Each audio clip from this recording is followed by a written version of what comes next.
نحمده ونصلي على رسوله الكريم اما بعد فاعوذ بالله السميع العليم من الشيطان الرجيم بسم الله الرحمن الرحيم قال الله تعالى في القرآن المجيد والفرقان الحميد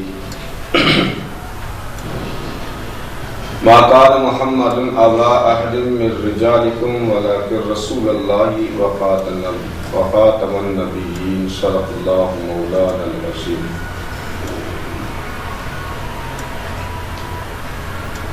حضرات گرامی قدر،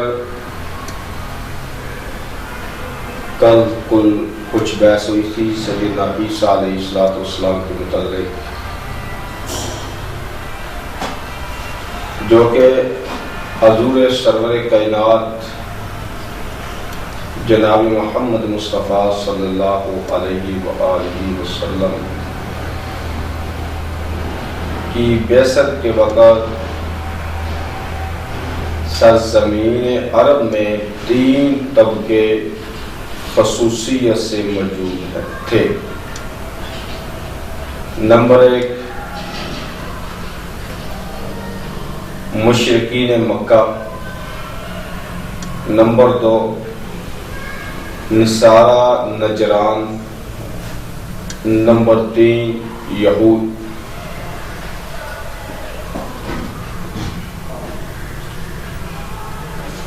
اب ہمیں دیکھنا ہے کہ قرآن مجید کی روح سے نبی پاک صلی اللہ علیہ وسلم کی رسالت کے کیا فرائض تھے۔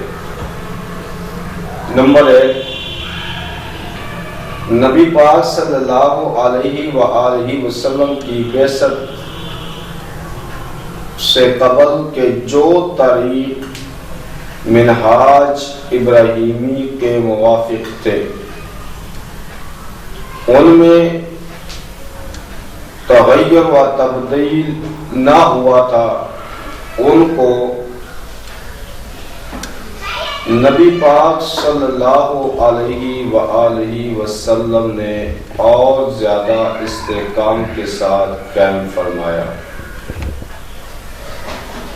اور جن امور میں تحریف، فساد یا شعار شرک و کفر مل گئے تھے،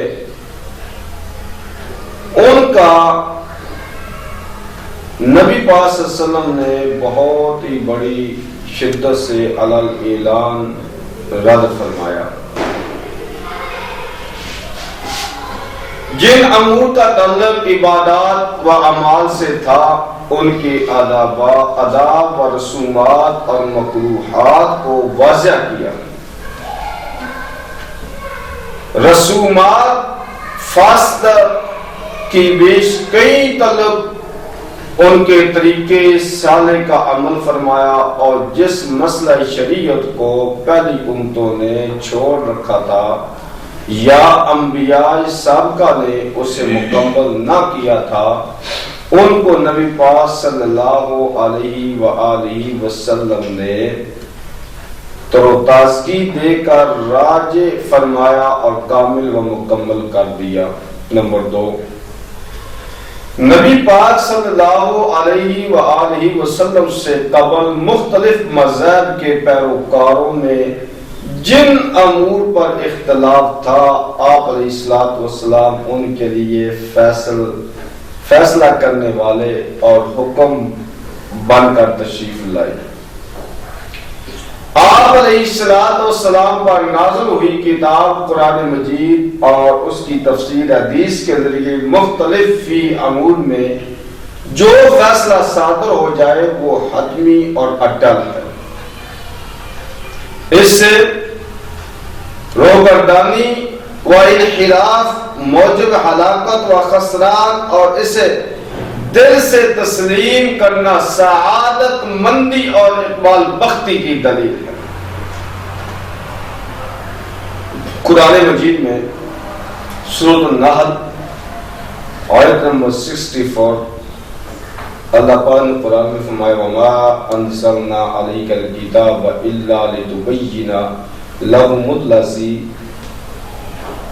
اور اللہ فرماتے ہیں ہم نے تم پر کتاب اسی لیے اتاری ہے تاکہ تم ان کے سامنے وہ باتیں کھول کھول کر بیان کرو. کون سی باتیں؟ لَهُمُ الَّذِي اخْتَلَفُوا فِيهِ،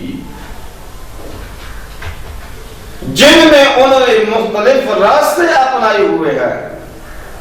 وَهُدًى وَرَحْمَةً لِقَوْمٍ يُؤْمِنُونَ، اور تاکہ یہ ایمان لانے والوں کے لیے ہدایت اور رحمت کا راستہ ہو.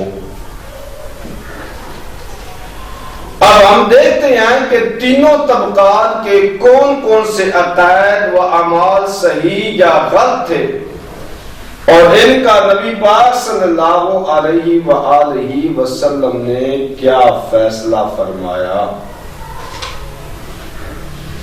سب سے پہلے مشرکین مکہ.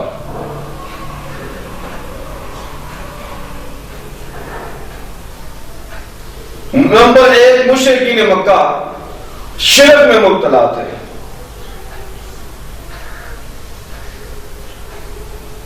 بتوں کی پوجا کرتے تھے.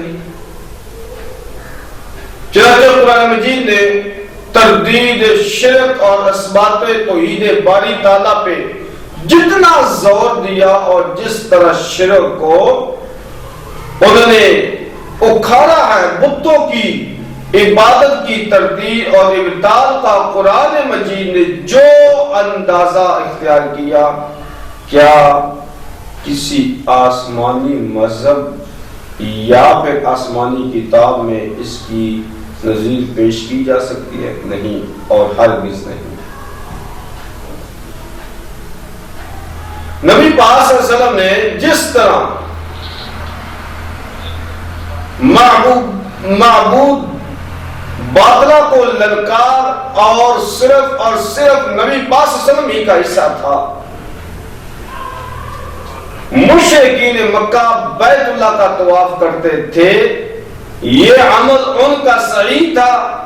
اسلام نے اس کو نہ صرف قائم رکھا بلکہ زمانہ نبوت سے تا ابد اس کو اسلامی عبادت کا بہترین حصہ قرار دیا. اللہ نے قرآن میں نہیں فرمایا سورۃ حج آیت نمبر 29 میں وَلْيَطَّوَّفُوا بِالْبَيْتِ الْعَتِيقِ، اس بیت عتیق کا طواف کرے. طواف امر الہی اور حکم ربی ہیں. ہاں، مشرکین نے طواف میں جو غلط رسومات شامل کر لی تھی، مثلا ننگے طواف کرتے تھے، یہ بہودہ امر تھا، اس کو محرم کر دیا. نمبر 3، مشرکین مکہ حجاز کو ستو پلایا کرتے تھے، حجاز کی عزت و تکریم کرتے تھے، حجاز کو بیت اللہ کے زائرین کو ضیوف میں اللہ سمجھتے تھے. یہ امر صحیح تھا، اس لیے اس کی توثیق فرمائی. جیسے ارشاد باری تعالیٰ اللہ نے قرآن مجید میں سورۃ توبہ آیت نمبر 19 میں فرمایا سقایۃ الحاج، حاجیوں کو پانی پلانا. اس سے قبل بیت اللہ حرام کی تعمیر اور اس میں حاجیوں کا پانی پلانا ذکر فرماتا، ان امور کو خیر توثیق فرمائی. نمبر 4، مشرکین عرب اپنی بچیوں کو زندہ درگور کر دیا کرتے تھے. ان کا فعل قبیح اور حرام تھا. اس سے پیغمبر اسلام نے نہ صرف روکا بلکہ بچیوں کی تبدیل کرنے والوں کو جنت کی خوشخبری سے نوازا. بچیوں کے قتل پر قرآن مجید میں ارشاد فرمایا، سورۃ تکویر اٹھا کر آیت نمبر 8 اور 9. اللہ پاک نے قرآن میں فرمایا وَإِذَا الْمَوْءُودَةُ سُئِلَتْ بِأَيِّ ذَنبٍ قُتِلَتْ، اور جس بچی کو زندہ قبر میں گاڑا کیا کرتے تھے اس سے پوچھا جائے گا کہ اسے کس جرم میں قتل کیا گیا ہے.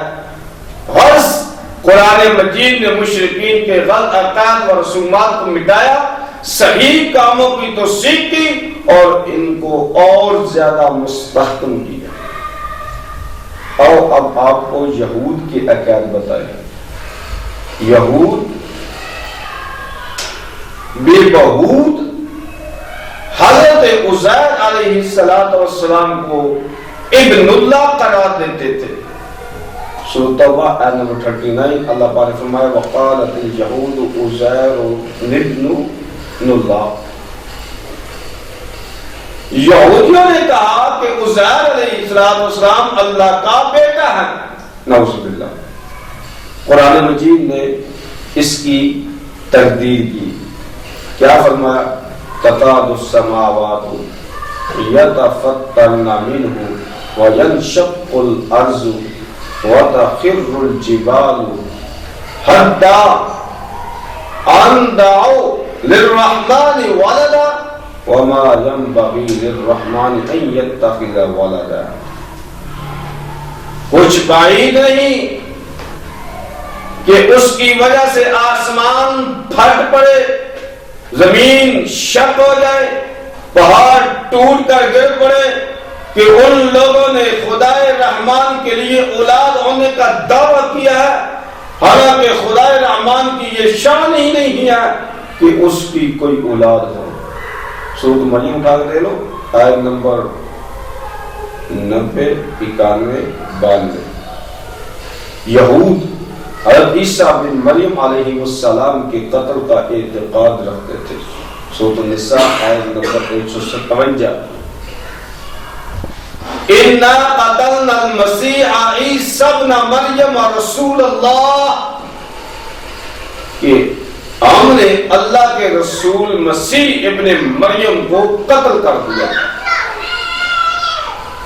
جتنی پختی سے وہ دعویٰ کرتے تھے، اس سے زیادہ زوردار بیان سے قرآن مجید نے وما قتلوہ، اور انہوں نے نہ اس کو مارا، کہہ کر قتل مسیح کی جو یہ بات تھی نفی کر کے اس غلط دعوے کی تردید فرمائی۔ نمبر 3، وہ حضرت مریم علیہ السلام کی پاک دامی کے خلاف، وہ حضرت مریم علیہ السلام کی پاک دامی کے خلاف تھے۔ اللہ نے قرآن میں فرمایا وَإِذْ قَالَتِ الْمَلَائِكَةُ يَا مَرْيَمُ إِنَّ اللَّهَ اصْطَفَاكِ وَطَهَّرَكِ وَاصْطَفَاكِ عَلَى نِسَاءِ الْعَالَمِينَ۔ سورۃ آل عمران آیت نمبر 42۔ کہ اور اب اس وقت کا تذکرہ سنو جب فرشتوں نے کہا تھا کہ اے مریم، بے شک اللہ نے تمہیں چن لیا، تمہیں پاکیزگی عطا کی ہے اور دنیا جہان کی ساری عورتوں میں تمہیں منتخب کر کے فضیلت بخشی ہے۔ وَأُمُّهُ صِدِّيقَةٌ، سورۃ المائدہ آیت نمبر 75۔ اور اس کی ماں ولی تھی، کہہ کر یہود کے عقیدہ بد کی تردید فرمائی۔ خود مرزا کو بھی اعتراف ہے، چاہتے وہ لکھتا ہے یہودیوں کا حضرت عیسیٰ علیہ السلام کی نسبت یہ خیال تھا کہ وہ قتل بھی کیے گئے اور صلیب بھی دیے گئے۔ بعض یہود کہتے ہیں پہلے قتل کر کے پھر صلیب پر لٹکائے گئے، اور بعض کہتے ہیں پہلے صلیب دے کر پھر ان کو قتل کیا گیا۔ اٹھا لو زمینہ براہین عامدیہ حصہ 5 صفحہ نمبر 176، روحانی خزائن جلد 21 صفحہ نمبر 345۔ الغرض یہود کے ان غلط دعووں کو وما قتلوہ وما صلبوہ ما قتلوہ یقینا، کہ زوردار الفاظ سے ڈنگے کی چوٹ میں قرآن نے نہ صرف رد کیا بلکہ قتل و مطلق اور صلب مطلق کی نفی کی تلوار سے ان دعووں کو اکھیڑ کے رکھ دیا۔ وما قتلوہ یقینا، تو ایسا قرآنی وار ہے جس نے یہود کے دعوے کو ملیا میٹ اور زمین بوجھ کر دیا۔ اور اب نصارہ کے قید بتائیے آپ کو۔ نمبر 1، نصارہ تثلیث کے قائل تھے، ان کا یہ عقیدہ ہے، ان کا جو یہ عقیدہ ہدایت الباطل تھا۔ قرآن مجید نے اس کا رد کیا ہے۔ سورۃ المائدہ آیت نمبر 73، اللہ پاک نے قرآن میں فرمایا لقد کفر الذین قالوا ان اللہ ثالث ثلاثۃ، بے شک کافر ہوئے جنہوں نے کہا اللہ کا تین میں ایک۔ نیز فرمایا، آگے چل کے دیکھتے ہیں اللہ نے قرآن میں فرمایا سورۃ المائدہ آیت نمبر 73، اللہ نے فرمایا وما من الہ الا الہ واحد، حالانکہ کوئی معبود نہیں سوائے اللہ ایک کے علاوہ اور کوئی معبود، اللہ ایک خود ہی ہے معبود۔ نصارہ الوہیت مسیح کے قائل تھے، ان کا یہ عقیدہ بھی باطل تھا، چنانچہ صراحتاً قرآن مجید نے اس کی تردید فرمائی۔ سورۃ المائدہ اٹھا کے دیکھو آیت نمبر 72، اللہ تعالیٰ نے قرآن میں فرمایا لقد کفر الذین قالوا ان اللہ هو السمیع ابن مریم، وہ لوگ یقیناً کافر ہو گئے جنہوں نے یہ کہا کہ اللہ مسیح ابن مریم ہی ہے۔ آگے مزید فرمایا سورۃ المائدہ آیت نمبر 75 میں مل مسیح ابن مریم الا رسول، نہیں ہے مسیح ابن مریم مگر رسول۔ تیسری بات نصارہ جو ہے عیسیٰ ابن مریم کو ابن اللہ قرار دیتے ہیں۔ سورۃ توبہ آیت نمبر 30 اللہ تعالیٰ نے فرمایا وقالت النصارى المسیح ابن اللہ، کہ نصارہ نے کیا کہا؟ مسیح اللہ کا بیٹا ہے۔ ان کا یہ عقیدہ بھی باطل تھا، قرآن نے صراحتاً اس کی بھی تردید فرمائی۔ اللہ نے قرآن مجید میں فرمایا بسم اللہ الرحمن الرحیم قل هو اللہ احد اللہ الصمد لم یلد ولم یولد وَلَمْ يَكُنْ لَهُ كُفُوًا أَحَدٌ، تم کہہ دو وہ اللہ ایک ہے، اللہ بے نیاز ہے، نہ کسی کو جنا نہ کسی سے جنا، اور نہیں اس کے جوڑ کا کوئی اور، نہیں اس کے سوا کوئی اور، وہ اللہ ایک اللہ ہی ہے۔ مزید سورۃ المریم کی آیات نمبر 19 سے لے کر 92 تک جو پہلے گزر چکی ہیں، غرب نصارہ کے اس عقیدہ باطل کی بھی قرآن مجید نے تردید فرمائی۔ سورۃ النساء اٹھا کر دیکھ لو، اللہ نے قرآن مجید میں فرمایا۔ اور چوتھے نمبر پر نصارہ کا عقیدہ تھا کہ مسیح پھانسی پر چڑھ کر ہمارے گناہوں کا کفارہ ہو گئے۔ ان کی عقیدہ کفارہ کی بنیاد مسیح کا صلیب پر چڑھنا تھا۔